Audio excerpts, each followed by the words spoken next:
A nurse's single act of compassion cost her everything, but the homeless young man she saved was hiding a secret that would change both their lives forever. The fluorescent lights hummed overhead as Lillian Mitchell rushed through the emergency department corridors of Riverside General Hospital. Her shift had already stretched beyond 12 hours, but she couldn't leave knowing patients still needed care. The familiar ache in her feet reminded her of the countless miles she'd walked these halls, dedicating her life to healing others. "Lillian!" Patricia Reynolds called out sharply from the nurse's station. "We need to talk." Lillian's heart sank. That tone never brought good news. She approached her supervisor, noticing the stern expression that had become all too familiar lately. Budget cuts had made everyone nervous, and tensions ran high throughout the hospital. "Is everything all right?" Lillian asked, though she suspected it wasn't. "Dr. Webb wants to see you in his office immediately," Patricia replied coldly. Something about protocol violations. Lillian's mind raced. She'd been extra careful lately, knowing her job hung by a thread. Single mothers didn't have the luxury of making mistakes, not when her daughter Elena depended on her income for everything from school supplies to their modest apartment rent. The walk to Dr. Webb's office felt endless. Through the windows, she could see the city awakening to another day, unaware of the personal drama unfolding within these hospital walls. She knocked gently on the door, hearing his gruff voice grant permission to enter. Dr. Harrison Webb sat behind his imposing desk, his expression unreadable. He was a man who'd built his career on efficiency and rules, viewing the hospital more as a business than a place of healing. "Sit down, Lillian," he said without looking up from the paperwork before him. "We have a serious problem." "Sir, if this is about the Henderson case yesterday, I can explain." "It's not about yesterday," Dr. Webb interrupted, finally meeting her eyes. "It's about what happened this morning with the homeless individual you brought into our emergency department." Lillian's stomach dropped. She knew exactly what he meant, but she'd hoped somehow it wouldn't reach his attention. Early that morning, she'd found James collapsed outside the hospital's rear entrance. He was barely conscious, clearly malnourished, and showing signs of severe dehydration. "Sir, he needed medical attention.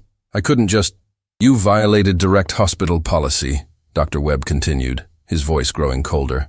"We've been explicitly clear about our stance on treating non-paying individuals who aren't brought in by ambulance or proper channels."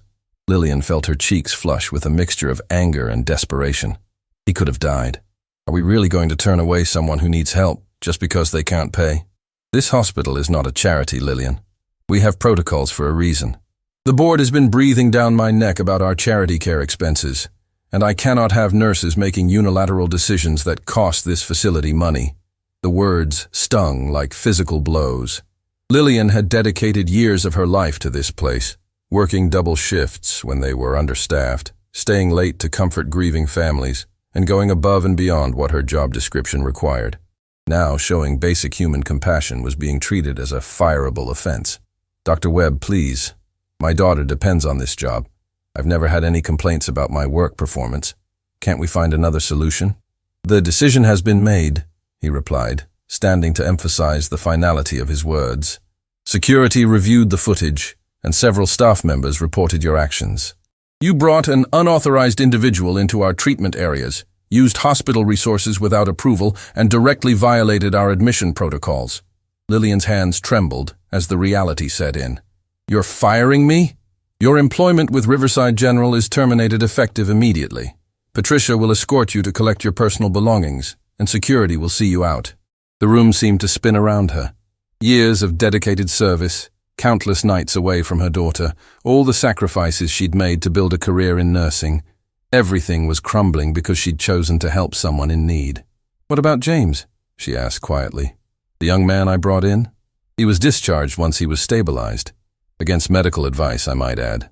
He left without providing any insurance information or means of payment." Lillian felt tears threatening to surface, but she refused to give Dr. Webb the satisfaction of seeing her breakdown. She stood slowly, maintaining what dignity she could muster. "I hope you can sleep at night knowing you fired someone for showing compassion," she said softly. "I sleep fine knowing I'm protecting this hospital's financial stability," he replied without emotion. "Patricia is waiting outside to escort you." The walk through the hospital corridors felt like a funeral march. Colleagues she'd worked alongside for years avoided eye contact, some whispering behind her back. The weight of their stares and the shame of being escorted out like a criminal was almost unbearable. In the staff locker room, Lillian gathered her few personal items with shaking hands. A photo of Elena from her graduation ceremony, a coffee mug her daughter had painted for her birthday, and the small plant she'd kept on her desk for encouragement during difficult days. "I'm sorry this happened," Patricia said quietly, though her tone suggested she agreed with the administration's decision. "You should have known better." "I should have known better than to help someone who was dying," Lillian asked, unable to hide her disbelief. "You should have known better than to risk your job for a stranger." As they reached the hospital's main entrance, Lillian caught a glimpse of James sitting on a bench across the street. He looked up as she emerged, and their eyes met briefly. Even from a distance, she could see something in his expression that seemed important, though she couldn't quite identify what it was. Security waited impatiently as she collected her thoughts. Her career at Riverside General was over, but seeing James alive and walking around validated her decision. Whatever consequences she faced, at least she'd done the right thing. "Ma'am, we need you to leave the premises now," the security guard said firmly. Lillian nodded, taking one last look at the place that had been her second home for so many years. As she walked toward the parking garage, she heard footsteps behind her. Turning around, she saw James approaching cautiously.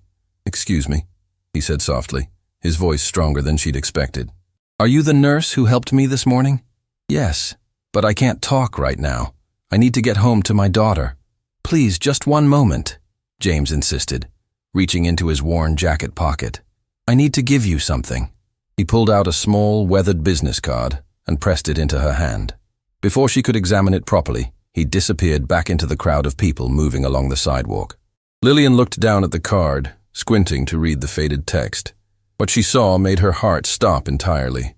The simple white card bore a name that would change everything she thought she knew about the young man she'd risked everything to save. Lillian sat in her car in the hospital parking garage, staring at the business card with trembling hands. The fluorescent lights cast eerie shadows as she read the embossed text over and over, unable to believe what she was seeing. James Wellington, Executive Assistant to the Board of Directors, Wellington Foundation. Her heart pounded as she flipped the card over. There, in elegant script, was an address she recognized immediately. The prestigious Wellington Foundation building downtown, one of the city's most prominent charitable organizations. But that wasn't what made her gasp. At the bottom of the card, handwritten in faded ink, were the words, "When you're ready to learn the truth, come find me. You saved more than a life today. M.W." Lillian's mind raced. The homeless young man she'd risked everything to help wasn't who he appeared to be. But if James worked for the Wellington Foundation, why was he collapsed outside the hospital, looking like he hadn't eaten in days? Her phone buzzed with a text message from Elena. "Mom, are you coming home soon? I made dinner and have exciting news to share." The reality of her situation crashed back down on her. She'd been fired, had no income, and needed to figure out how to tell her daughter that their already tight budget had just become impossible. The rent was due next week, and without her hospital job, they were facing potential eviction. Lillian drove home in a daze, the business card clutched in her palm. Their small apartment felt even smaller when she walked through the door, seeing Elena's hopeful face light up at her arrival. "Mom, you're home early. Wait until you hear what happened at school today." Elena rushed over, her teenage energy infectious despite Lillian's emotional exhaustion. "Sweetheart, sit down. We need to talk," Lillian said softly, her voice betraying the weight of what she had to share. Elena's smile faded as she noticed her mother's expression. "Mom, what's wrong? You look like you've been crying." "I lost my job today, honey. I was terminated from the hospital." The words hung in the air like a death sentence. Elena's face went through a series of emotions. Confusion, fear, and finally, a maturity beyond her years as she processed what this meant for their family. "What happened? You love that job. You're the best nurse there." Lillian explained the morning's events, watching her daughter's expression shift from disbelief to anger to worry. Elena had grown up understanding their financial struggles, but this was different. This was catastrophic. "So you got fired for helping someone who needed medical attention?" Elena asked, her voice rising with indignation. "That's completely unfair." "Life isn't always fair, sweetheart. But I couldn't live with myself if I'd walked past someone who was dying." Elena hugged her mother tightly, I'm proud of you for doing the right thing, even if it cost you everything. That night, Lillian lay awake staring at the ceiling, the business card on her nightstand seeming to glow in the darkness. Part of her wanted to forget about James and focus on finding another job immediately. But something about their brief encounter and the mysterious card kept nagging at her. The next morning brought harsh reality. Lillian called every hospital in the city, only to discover that word of her termination had already spread. Hospital administrators talked to each other, and being fired for protocol violations was a mark that would follow her everywhere. "I'm sorry, but we can't consider your application at this time," was the response she heard repeatedly. By afternoon, desperation was setting in. Eleanor would be home from school soon, and Lillian hadn't made any progress on employment. That's when she decided to drive downtown to the Wellington Foundation building. The imposing glass structure rose 30 floors into the sky, its marble lobby filled with well-dressed professionals who looked like they belonged in a different world from the one Lillian inhabited. She approached the reception desk nervously, still wearing the same outfit from the day before. "I'm looking for James Wellington," she said to the immaculately dressed receptionist. "Mr. Wellington is in meetings all day.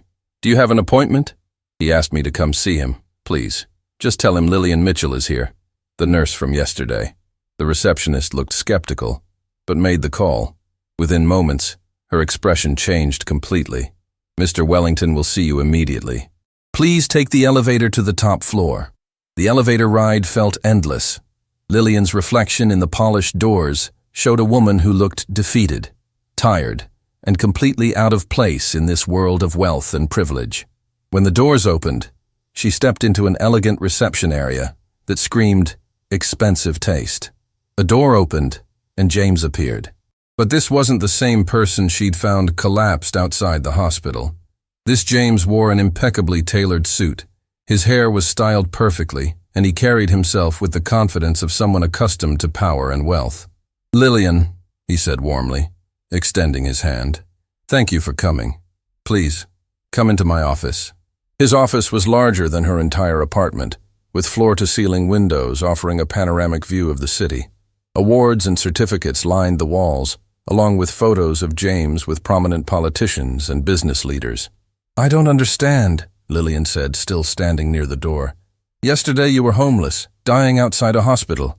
Today I'm exactly who I've always been," James replied gently. "Please sit down. I owe you an explanation." Lillian reluctantly took a seat across from his massive desk, feeling smaller by the moment. "Yesterday wasn't the first time I've posed as someone homeless," James began. "For the past several years, I've been conducting research for our foundation by living on the streets, experiencing firsthand how society treats its most vulnerable members." "You were pretending to be homeless?" Lillian's voice carried a mixture of confusion and anger. "Not pretending, living it, sleeping in shelters, going hungry, being ignored and dismissed by people who see the homeless as less than human. Yesterday was supposed to be my final day of research before returning to this life." James walked to the window, his back to her as he continued. "I genuinely collapsed from exhaustion and dehydration. I'd been living that way for weeks, and my body finally gave out. When you found me, I was prepared to die rather than break character and reveal my identity." "But why would you put yourself through that?" "Because the Wellington Foundation gives millions of dollars every year to homeless services, but I realized we were funding programs based on assumptions rather than reality. I needed to understand what actually works and what doesn't." Lillian's mind struggled to process everything.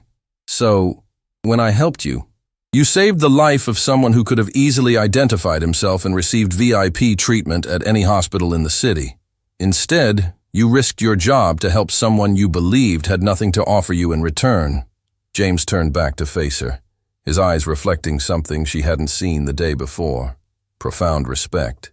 "Lillian, what you did yesterday revealed something I've been looking for throughout this entire experience: genuine compassion that expects nothing in return. That's incredibly rare. And it cost me everything," Lillian said quietly. "Did it?" James asked, moving to sit across from her again. "Or did it reveal who you really are? The kind of person who deserves so much more than a job that would fire you for having a conscience?" Before Lillian could respond, James opened his desk drawer and pulled out a folder. "I spent last night researching your background. 14 years as a nurse, countless commendations, perfect attendance record, volunteer work at free clinics during your time off. You've been wasting your talents in a system that doesn't appreciate what you have to offer. He slid the folder across the desk to her. I have a proposition that could change your life if you're willing to hear it. Lillian's hands shook as she reached for the folder, knowing that whatever was inside would alter the course of her future forever. Lillian's fingers trembled as she opened the folder James had placed before her. Inside was a single document that made her question whether she was dreaming or awake.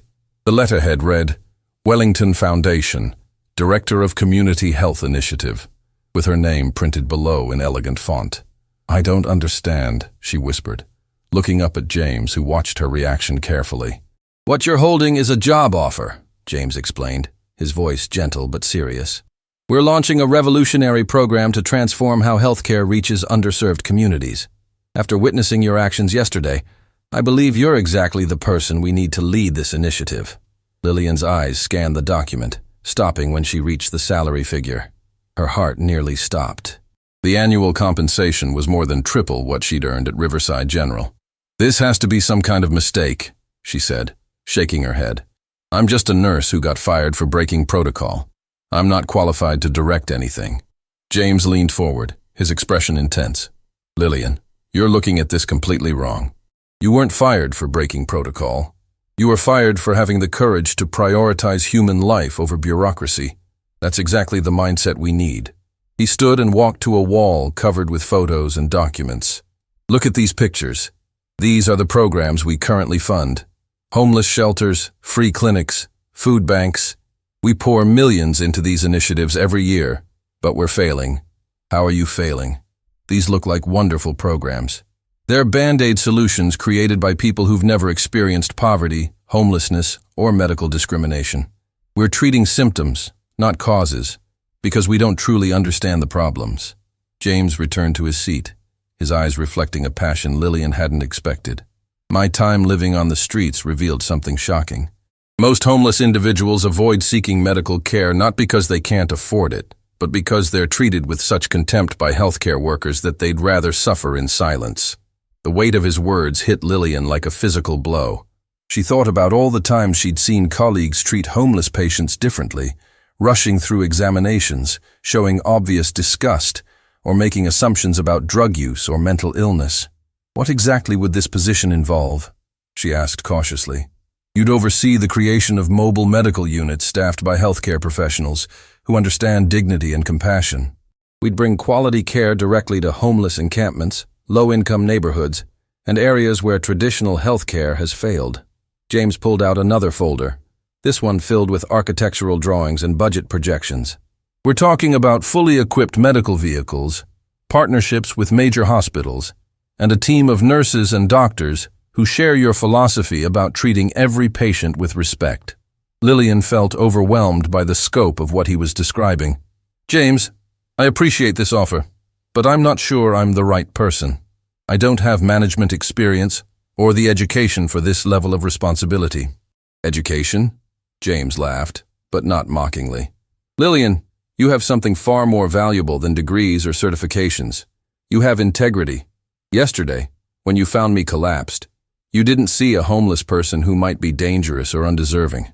You saw a human being who needed help. He opened his laptop and showed her a video file. This is security footage from outside the hospital yesterday morning. Watch how other people reacted when they saw me. The video was heartbreaking. Lillian watched as dozens of people walked past James's collapsed form.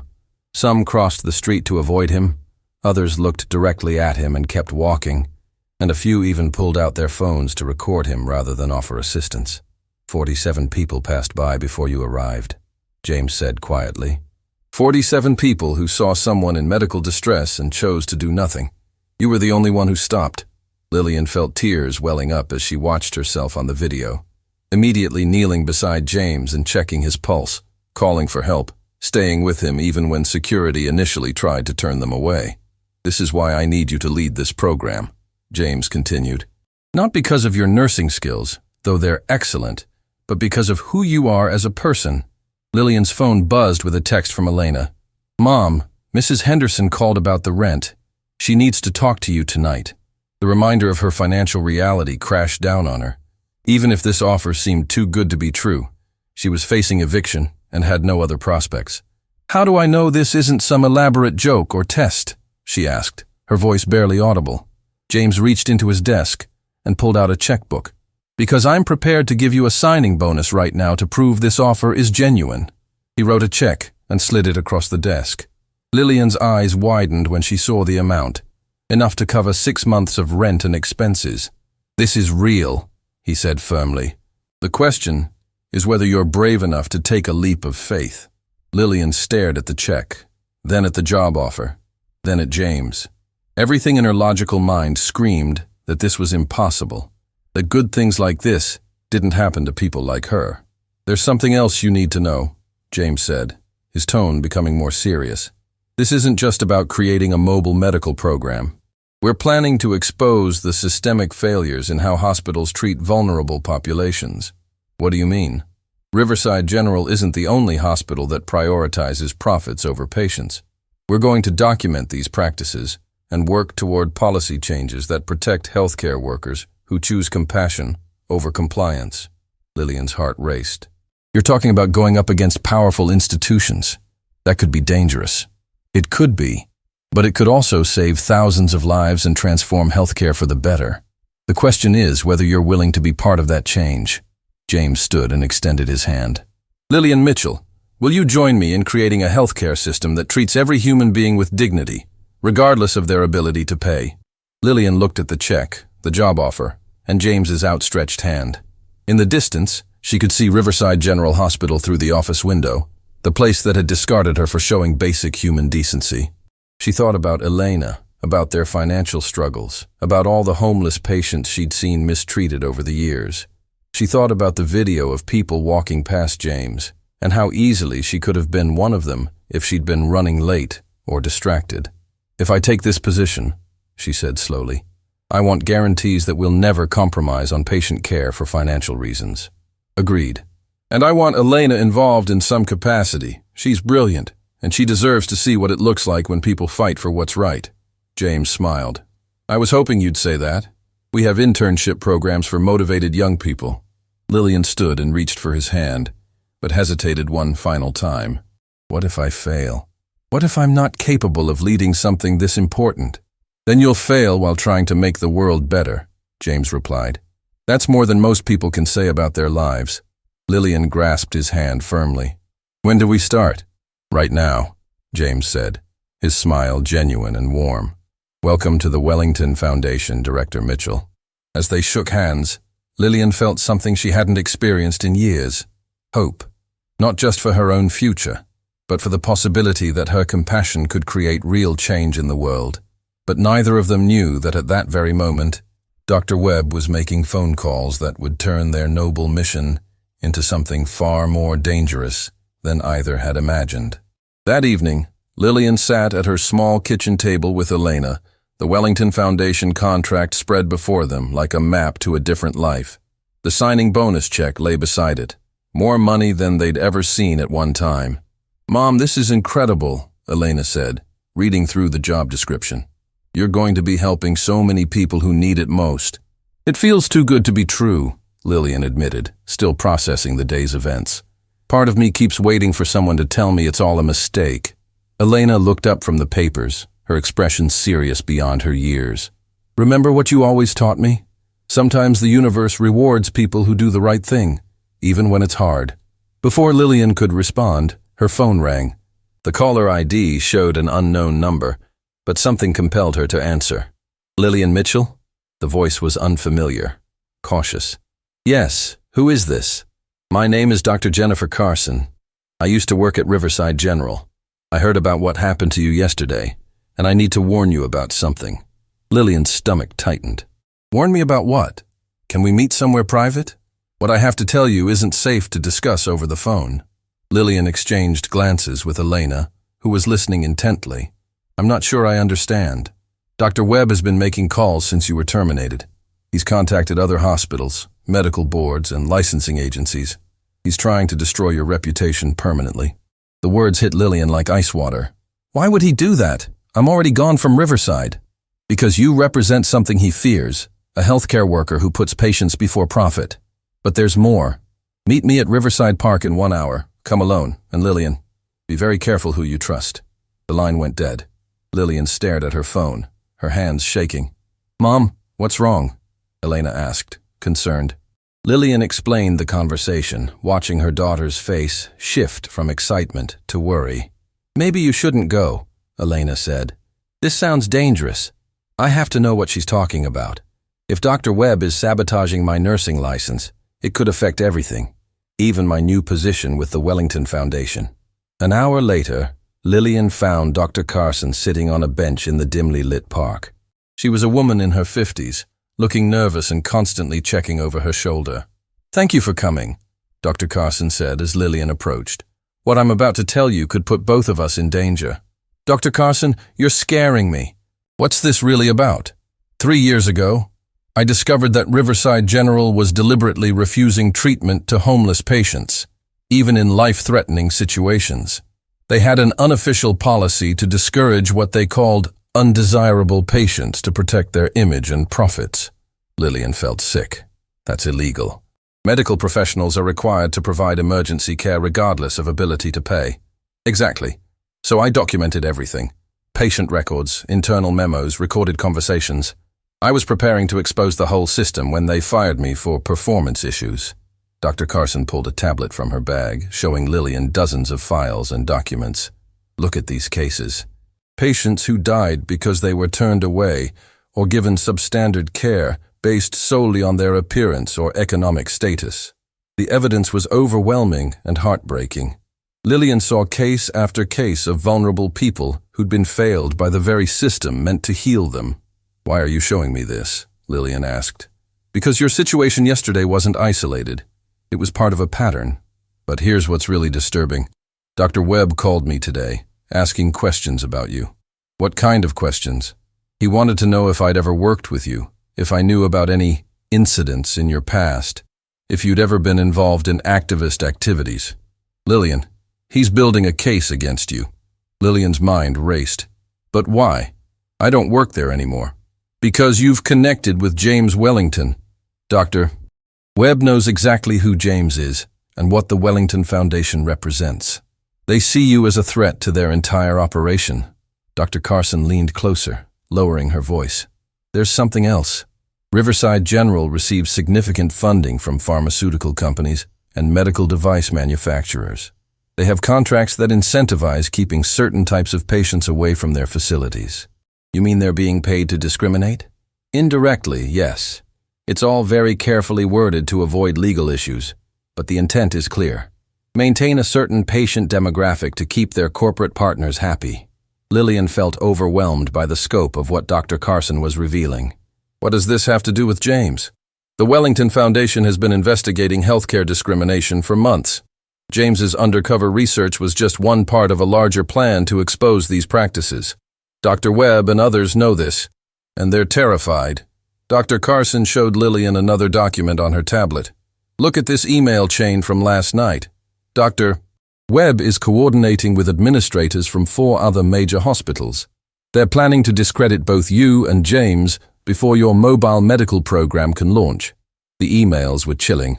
Hospital executives discussing strategies to neutralize the Wellington threat and prevent the spread of dangerous precedents in patient care standards. They're treating compassionate healthcare like it's a disease, Lillian said, disgusted. Because to them, it is. Compassion doesn't generate the same profit margins as selective treatment protocols. Lillian's phone buzzed with a text from James. Emergency meeting tomorrow morning. Something's happened that changes everything. Don't trust anyone except Elena tonight. Dr. Carson noticed Lillian's expression change. What is it? James wants to meet. He says something's happened.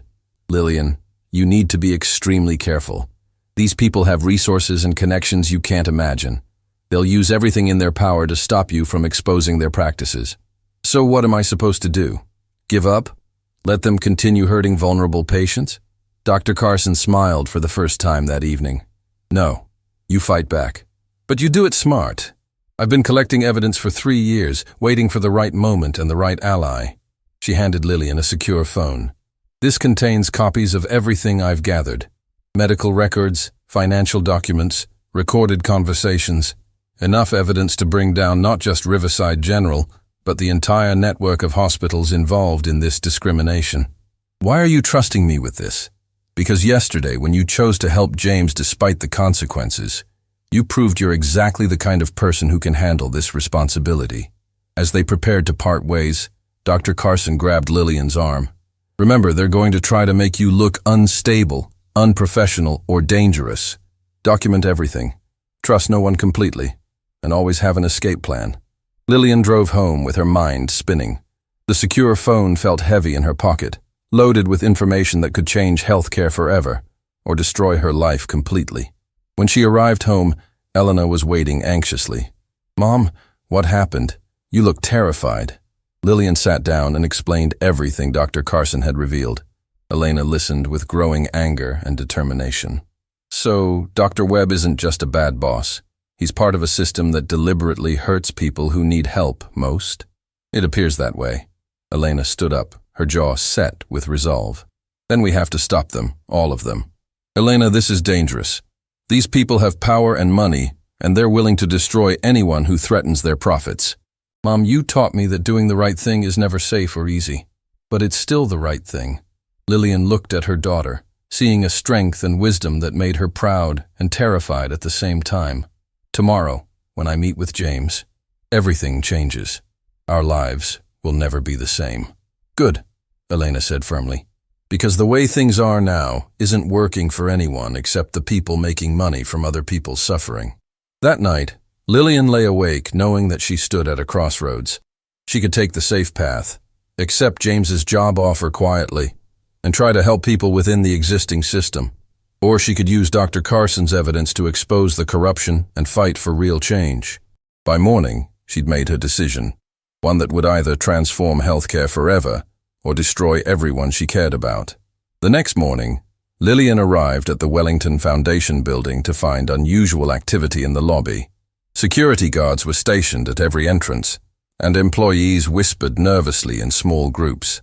The atmosphere felt charged with tension, like the moment before a storm breaks. James met her at the elevator, his usual composed demeanor replaced by visible stress. Dark circles under his eyes suggested he hadn't slept, and his typically perfect appearance showed signs of strain. "Thank you for coming so early," he said as they rode to his office. "We have a serious problem. Dr. Carson warned me last night. She said Dr. Webb is trying to destroy both of us." James stopped the elevator between floors. "It's worse than that. Someone broke into our offices last night and accessed our computer systems. They stole files related to our mobile medical program and my undercover research." Lillian's heart sank. "Do you think it was Dr. Webb?" "Webb doesn't have those kinds of resources. This was professional, corporate espionage level.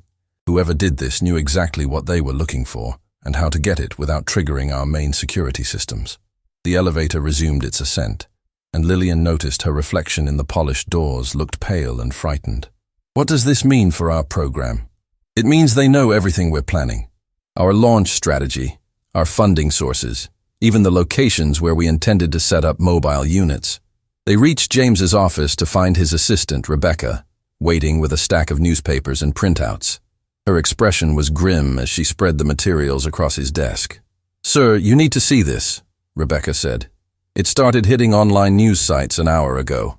Lillian gasped as she read the headlines. "Millionaire's son plays homeless for publicity stunt," and "Former nurse partners with wealthy activist in questionable charity scheme." The articles were devastating. They portrayed James as a privileged rich kid seeking attention, and Lillian as an opportunistic ex-employee, looking to profit from her termination. Worse, they included details about the Wellington Foundation's finances and future plans that could only have come from the stolen files. "How did they get this information so quickly?" Lillian asked, her voice barely above a whisper. James picked up one of the newspapers, his jaw clenched with anger. "Because this was planned. The break-in, the media coverage, the coordinated attack on our credibility, it's all part of a calculated campaign to discredit us before we can expose their practices." Rebecca cleared her throat nervously. "There's more, sir. The medical board received an anonymous complaint about Ms. Mitchell's nursing license this morning. They're launching an investigation into her pattern of protocol violations. Lillian felt the room spinning around her. They're trying to take away my nursing license? And the IRS received a tip about potential tax fraud related to the Wellington Foundation's charitable status, Rebecca continued. We're being audited effective immediately. James slammed his hand on the desk, startling both women. They're using every weapon in their arsenal to destroy us simultaneously. Financial, professional, and legal attacks designed to overwhelm our ability to respond. Lillian's phone buzzed with a call from Elena's school. Her hands shook as she answered. Ms. Mitchell, this is Principal Thompson from Westfield Academy. I need you to come in immediately. Elena has been suspended pending an investigation into academic misconduct. Academic misconduct? That's impossible. Elena has never cheated on anything in her life. Anonymous sources provided evidence that she's been submitting plagiarized work. We take these allegations very seriously. Lillian hung up, her face white with rage and fear. They're going after Elena now. They're targeting my daughter to get to me. James moved to comfort her, but she stepped back, her mind racing with implications. James, what if Dr. Carson was wrong? What if this isn't just about healthcare discrimination? What if we've stumbled into something much bigger? Before James could respond, Rebecca's phone rang. She answered quickly, her expression growing more alarmed with each passing second. Sir, that was building security. There are federal agents in the lobby asking to speak with you about financial irregularities in Foundation operations. Federal agents? James looked genuinely shocked. What kind of financial irregularities? They wouldn't specify, but they have warrants to search the premises. Lillian realized the trap they'd walked into was far more sophisticated than either had imagined. James, we need to get out of here. Now. We can't run. That would make us look guilty of whatever they're claiming. And if we stay, they'll arrest us on fabricated charges while the real criminals continue operating. James hesitated, torn between his instinct to fight and the growing evidence that they were outmatched.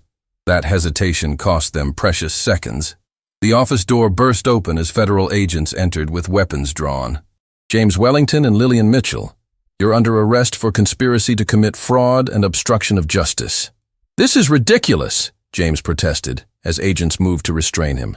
We haven't committed any crimes. You have the right to remain silent, the lead agent continued, ignoring his protests.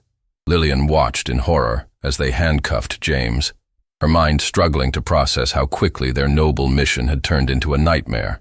As they moved to arrest her, she remembered the secure phone Dr. Carson had given her, still hidden in her jacket pocket. I need to call my daughter, she said to the agents. She's just been suspended from school, and she needs to know what's happening. You'll have your phone call at the station, the agent replied curtly. As they were led through the office building, Lillian noticed employees staring with mixtures of shock and suspicion. The carefully crafted media narrative was already working. People who'd respected James that morning now looked at him like he was a criminal. In the lobby, reporters waited with cameras rolling. The timing was too perfect to be coincidental. Someone had alerted the media to ensure their arrest would be broadcast live, cementing public perception of their guilt. Mr. Wellington, a reporter shouted, is it true you've been stealing from homeless charities to fund your lifestyle? Ms. Mitchell, another called out. Did you know about the fraud when you took the job? Lillian kept her head down, but she could see the headlines already forming.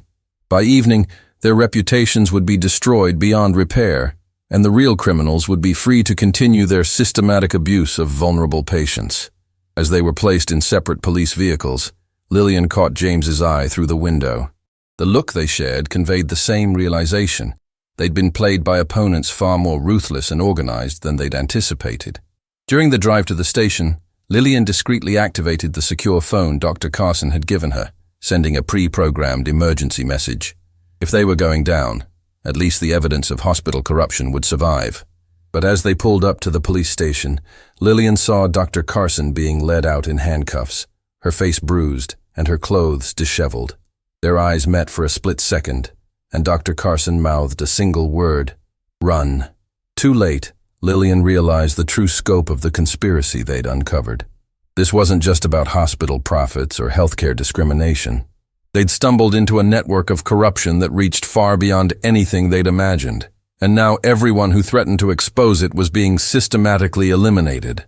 As they processed her into the system, Lillian's only hope was that Elena would be smart enough to disappear before they came for her too. The battle for healthcare justice had become a fight for survival, and Lillian was beginning to understand that some enemies would rather destroy everything than allow the truth to come to light. Inside the cold interrogation room, Lillian sat across from Detective Raymond Torres, a man whose weathered face suggested years of dealing with both criminals and corruption. Unlike the federal agents who'd arrested her, Detective Torres seemed genuinely conflicted about the situation. "Ms. Mitchell, I've been a detective for 23 years, he began, setting down a thick file. I've seen real criminals, and I've seen good people caught in bad situations. Help me understand which category you belong in." Lillian studied his face, searching for any sign of whether she could trust him. "Detective Torres, everything I've done was to help people who needed medical care. I've never stolen money or committed fraud."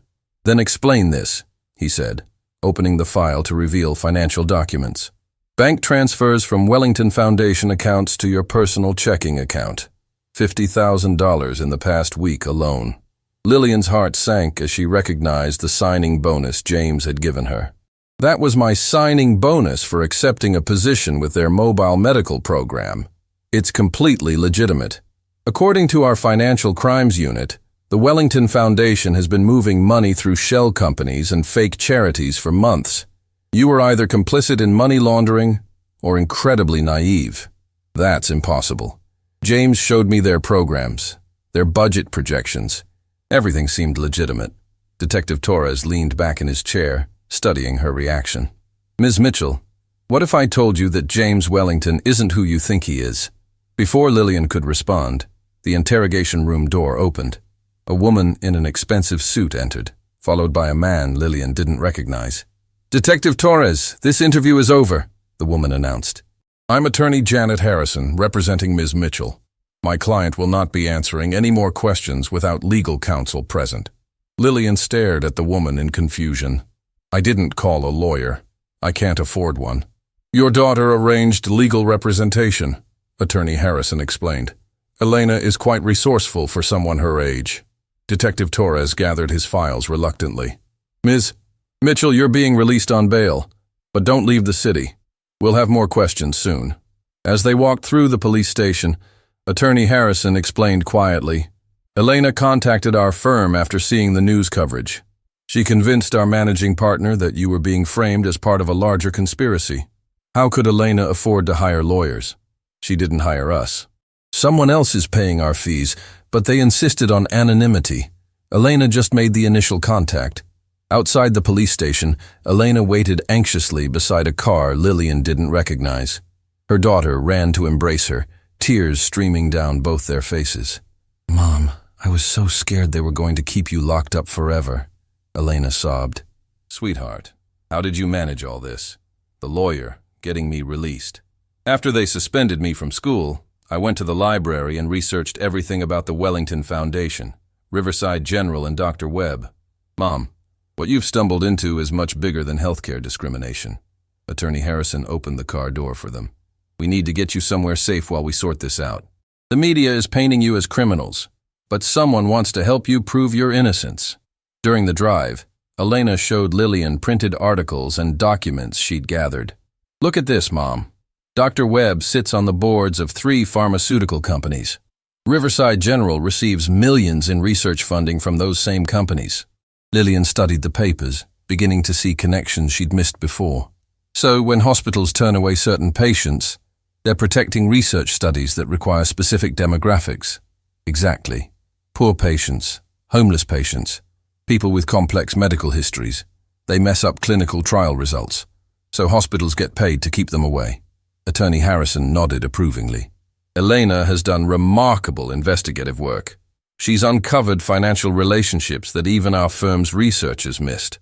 They arrived at a modest hotel on the outskirts of the city. As they checked in under false names, Lillian felt like she was living in a spy movie rather than her real life.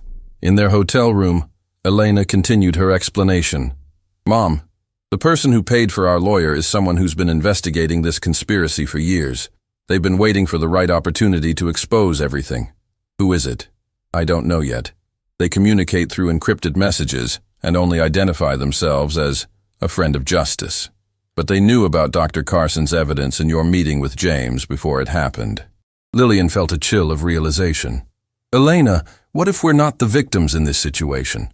What if we're being used by someone else with their own agenda? Before Elena could respond, Lillian's phone buzzed with a text from an unknown number. Lillian, this is James. I'm safe but can't explain over phone. Meet me at Riverside Park tonight at 11 p.m. Come alone. Trust no one else. Elena read the message over her mother's shoulder. Mom, that could be a trap. How do we know it's really James? We don't. But if there's any chance he has answers about what's really happening, I have to take that risk. Attorney Harrison looked concerned. Ms. Mitchell, I strongly advise against meeting anyone without police protection. These people have already demonstrated they're willing to frame you for serious crimes. And the police have already demonstrated they're either corrupt or incompetent, Lillian replied. I'm not spending my life running from accusations I can't defend against. That evening, Lillian made her way to Riverside Park while Elena stayed at the hotel with Attorney Harrison. The park was eerily quiet, with only the distant sounds of traffic and the occasional jogger passing by. She found the bench where she'd met Dr. Carson just days earlier, though it felt like a lifetime ago. As she waited, Lillian reflected on how quickly her life had transformed from routine nursing shifts to international conspiracies and federal arrests. Lillian. James emerged from the shadows, but something was different about him. Gone was the polished executive appearance. He looked tired, disheveled, and genuinely frightened. James, what's happening? Are the charges against us real? Some of them are, he admitted, sitting beside her on the bench. But not in the way you think. What do you mean? James took a deep breath before continuing. The Wellington Foundation is legitimate, but it's been infiltrated. Someone has been using our charitable programs to launder money from pharmaceutical companies and medical device manufacturers. Someone? You mean you didn't know? I've been undercover for the foundation, but I was also being played by someone higher up in the organization. My grandmother, who founded the Wellington Foundation, died 6 months ago. Since then, someone has been manipulating our operations from behind the scenes. Lillian felt the pieces of a larger puzzle beginning to form. So when you offered me the job, I genuinely believed I was hiring you to run a legitimate medical outreach program. But someone wanted you in that position for reasons I'm only beginning to understand. What reasons? James pulled out a tablet, showing Lillian financial records and communications she hadn't seen before. Because your nursing background and recent termination made you the perfect scapegoat. If anyone investigated the money laundering, you'd take the blame as a disgruntled ex-employee seeking revenge. The betrayal cut deeper than any of the false accusations. So, everything, the job offer, the signing bonus, the mobile medical units, it was all designed to frame me? Not by me. I've been a pawn in this, just like you. But Lillian, there's something else you need to know about the person who's really behind this. Before James could finish his sentence, they heard footsteps approaching from multiple directions. Flashlights cut through the darkness as several figures surrounded their bench. James Wellington and Lillian Mitchell, a familiar voice called out. Step away from each other slowly. Lillian's blood ran cold as Dr. Webb emerged from the shadows, flanked by men who clearly weren't police officers. Dr. Webb, how did you find us here? Because I've been tracking your every move since the day you interfered with my hospital's operations, he replied coldly. Did you really think you could expose years of carefully constructed business relationships and walk away unharmed? James stood protectively in front of Lillian. Webb, this ends now. We have evidence of everything. The patient discrimination, the pharmaceutical partnerships, the money laundering. Dr. Webb laughed, a sound devoid of any warmth. Evidence? You mean the files that were conveniently planted for you to find? The financial records that implicate you in crimes you never committed? Lillian realized with growing horror that they'd been manipulated from the very beginning. You orchestrated all of this. The homeless patients, James's research, even Dr. Carson's evidence. Dr. Carson was real, Dr. Webb acknowledged. She was also the biggest threat to our operations, until we convinced her to help us by promising to expose the very corruption she'd been fighting. What did you do to her? She's alive, if that's what you're asking. But she's learned the consequences of threatening powerful interests. James stepped forward angrily. You can't silence everyone who opposes you. Actually, we can, Dr. Webb replied calmly. And we will. But first, you're both going to help us complete one final phase of our operation. As the men closed in around them, Lillian realized that their fight for healthcare justice had led them into something far more dangerous than they'd ever imagined. The real conspiracy wasn't just about hospital profits or patient discrimination. It was about controlling who lived and who died, and they'd just discovered they were next on the list. The tension in Riverside Park was suffocating as Dr. Webb's men formed a tighter circle around Lillian and James, but before anyone could move, the sound of sirens pierced the night air, growing louder with each passing second. "What did you do?" Dr. Webb demanded, his composure cracking for the first time. Lillian smiled despite her fear. "I learned from the best teacher I know, my daughter." From behind the trees, Elena emerged with Detective Torres and a team of FBI agents. In her hands was a tablet displaying a live video feed that had been broadcasting their entire conversation. "Elena?" Lillian gasped. "How did you—" "Mom, remember when you taught me to always have a backup plan?" Elena called out proudly. "I've been streaming everything to social media and sending copies to every news outlet in the city." Detective Torres stepped forward, his weapon drawn. "Dr. Harrison Webb, you're under arrest for conspiracy, fraud, and attempted assault. You have the right to remain silent." Dr. Webb's face contorted with rage. "You have no idea what you've interfered with. This goes beyond hospitals, beyond healthcare. You've destroyed years of carefully planned operations." "Good," James said firmly. That was exactly the point. As the FBI agents handcuffed Dr. Webb and his associates, Elena ran to embrace her mother. "Mom, I'm so sorry I couldn't tell you the plan. We had to make sure Dr. Webb believed he was in control." "We?" Lillian looked confused. Detective Torres approached them with a woman Lillian didn't immediately recognize. She was elderly, well-dressed, and carried herself with the authority of someone accustomed to respect. "Lillian Mitchell," the woman said warmly. "My name is Catherine Wellington. I'm James's grandmother, and I owe you an enormous debt of gratitude." "But James said you died 6 months ago," Lillian replied, still processing the revelation.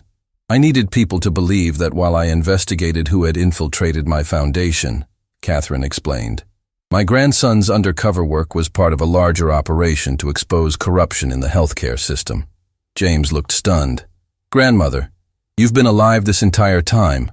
Very much alive, dear boy. And very proud of the courage you've shown, even when you thought you were working alone." Catherine turned to Lillian with genuine admiration.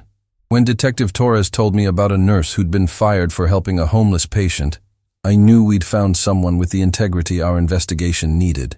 So the job offer was real? Completely real. Though I must admit, we hoped your situation would attract Dr. Webb's attention and force him to reveal the full scope of his operations." Elena stepped forward confidently. "Mrs. Wellington, my mom doesn't just have integrity. She has the vision to transform healthcare for people who need it most." Catherine smiled at Elena's boldness. "I can see where your mother gets her strength. You've both demonstrated remarkable courage under impossible circumstances." Detective Torres handed Lillian a folder. "Ms. Mitchell, these are the charges against Dr. Webb and his associates. Thanks to Elena's live stream and the evidence Dr. Carson provided, we have enough to shut down the entire network." "What about Dr. Carson? Is she safe?" "She's recovering in protective custody.